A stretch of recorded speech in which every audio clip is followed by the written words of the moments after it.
दोस्तों, आज हम पीजीडीटी 1 अनुवाद सिद्धांत और प्रविधि के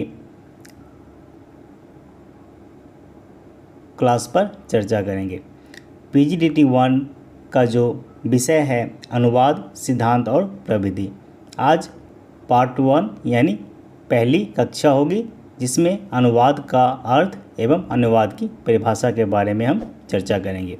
जानेंगे कि अनुवाद किसे कहते हैं एवं अनुवाद की परिभाषा अलग अलग विद्वानों ने किस प्रकार से दी है।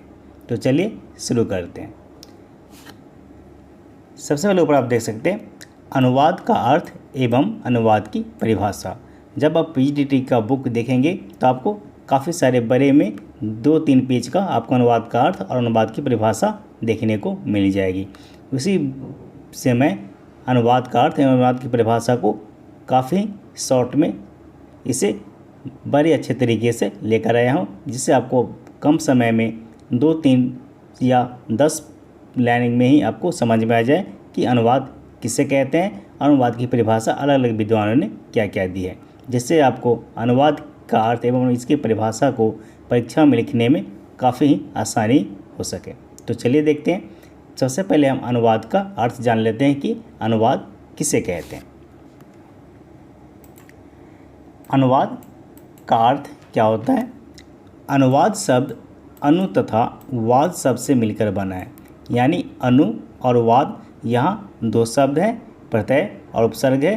अनु और वाद, अनुवाद शब्द जो है 2 शब्द से मिलकर बना है, जिसका अर्थ है अनु प्लस वाद यानी अनुवाद। तो अनु एक शब्द हो गया और वाद एक शब्द हो गया। तो अनु का अर्थ अलग होता है और वाद का अर्थ अलग होता है। तो चलिए देखते हैं अनु का तात्पर्य क्या है और वाद का तात्पर्य क्या है। अनु शब्द का अर्थ होता है अनुगमन या पीछे का भाग या उसके अनुगमन करना, यानी किसी की बात को अनुगमन करना। कोई अगर बोल रहा है, सुन रहा है, तो उसे हम सुन करके उसे दोहराना, वह अनुगमन होता है करना। तथा वाद शब्द का अर्थ होता है कहना या बोलना।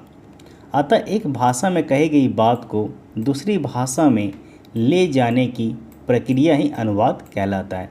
यानी एक भाषा, किसी एक भाषा में की जो बात है, कही गई बात है, सुनी गई बात है, उस भाषा से लेकर हम किसी दूसरे भाषा में उसे हम रूपांतरित कर देते हैं, वह अनुवाद कहलाता है।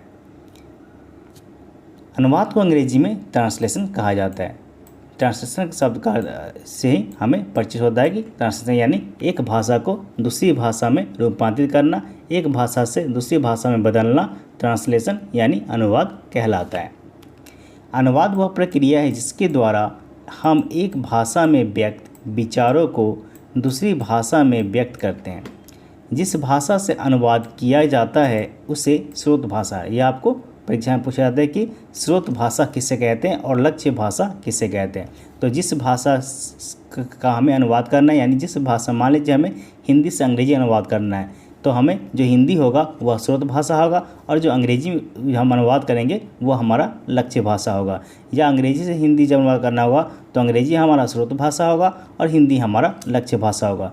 यानी जिस भाषा से हम अनुवाद करेंगे वह स्रोत भाषा होता है और जिस भाषा में अनुवाद करेंगे हम वह लक्ष्य भाषा होता है।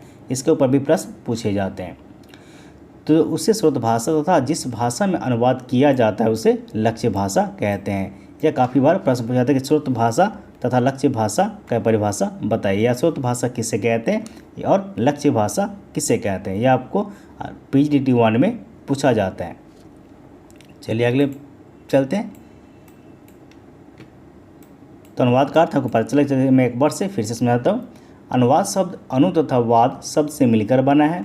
अनु प्लस वाद, यानी अनु शब्द का अर्थ होता है अनुगमन करना तथा वाद शब्द का अर्थ होता है कहना या बोलना। अतः एक भाषा में कही गई बात को दूसरी भाषा में ले जाने की प्रक्रिया ही अनुवाद कहलाता है। अनुवाद को अंग्रेजी में ट्रांसलेशन कहा जाता है। अनुवाद वह प्रक्रिया है जिसके द्वारा हम एक भाषा में व्यक्त विचारों को दूसरी भाषा में व्यक्त करते हैं। जिस भाषा से अनुवाद किया जाता है उसे स्रोत भाषा तथा जिस भाषा में अनुवाद किया जाता है उसे लक्ष्य भाषा कहते हैं। चलिए अब हम देखते हैं कि अलग अलग विद्वानों ने अनुवाद की परिभाषा किस प्रकार से दी है। तो आपको अनुवाद की परिभाषा पूछा जाए तो आप यह लिख सकते हैं, अनुवाद की परिभाषा या अनुवाद का अर्थ कुछ भी पूछा जाए तो आप यह लिख सकते हैं। अब चलते हैं अनुवाद की परिभाषा अलग अलग विद्वानों ने किस प्रकार से दी है। जिस प्रकार से आपका हिंदी साहित्य का जो काल विभाजन हुआ था उसका अलग अलग विद्वानों ने अपना मत रखा था और अलग विद्वानों ने अलग अलग काल विभाजन किया था, उसी प्रकार से अनुवाद में भी सभी अलग अलग विद्वानों ने अपना अनुवाद का परिचय दिया, लेकिन सबका अनुवाद यहाँ पर जो है एक ही मत है। तो चलिए देख लेते हैं अनुवाद की परिभाषा। अनुवाद की परिभाषा अलग अलग विद्वानों ने की है, जिसमें है नाइडा, कैटफोर्ड, न्यूमार्क, हैलिट।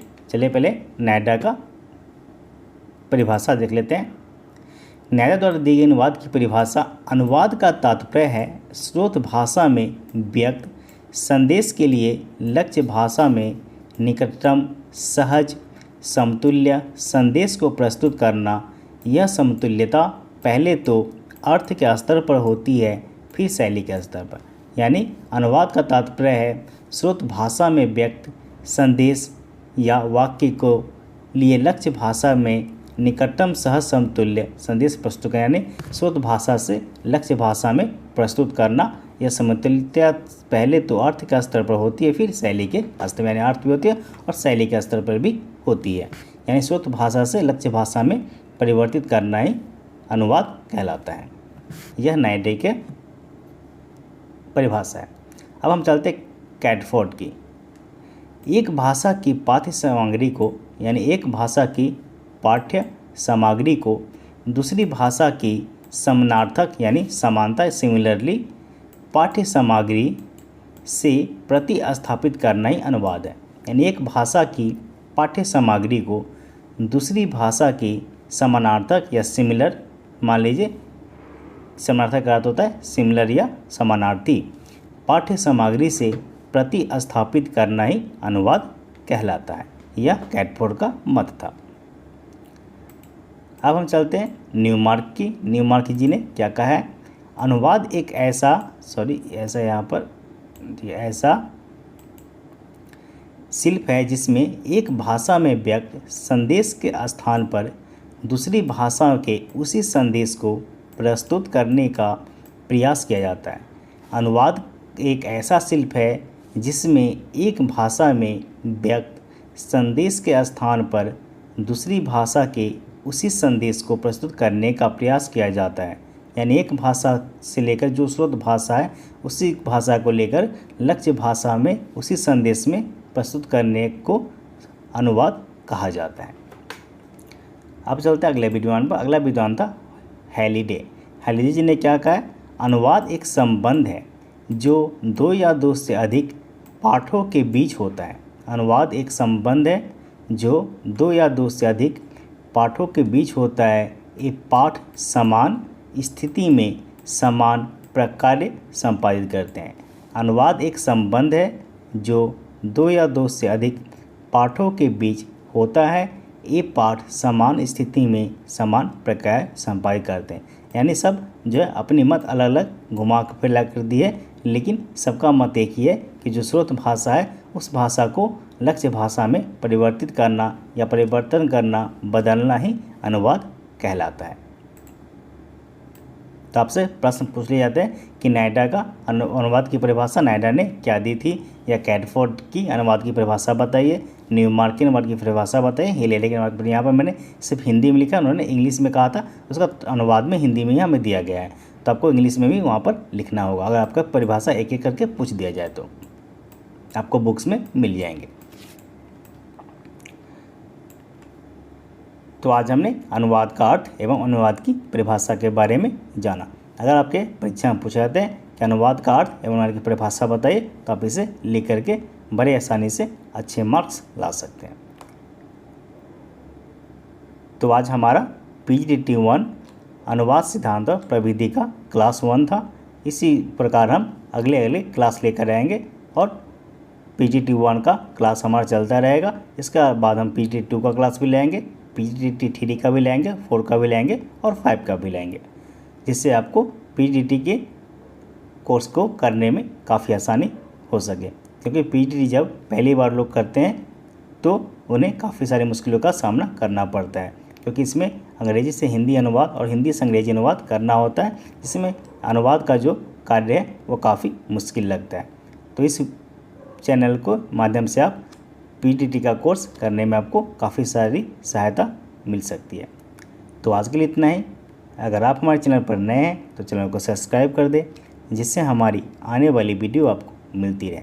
तो मिलते हैं अगले वीडियो में।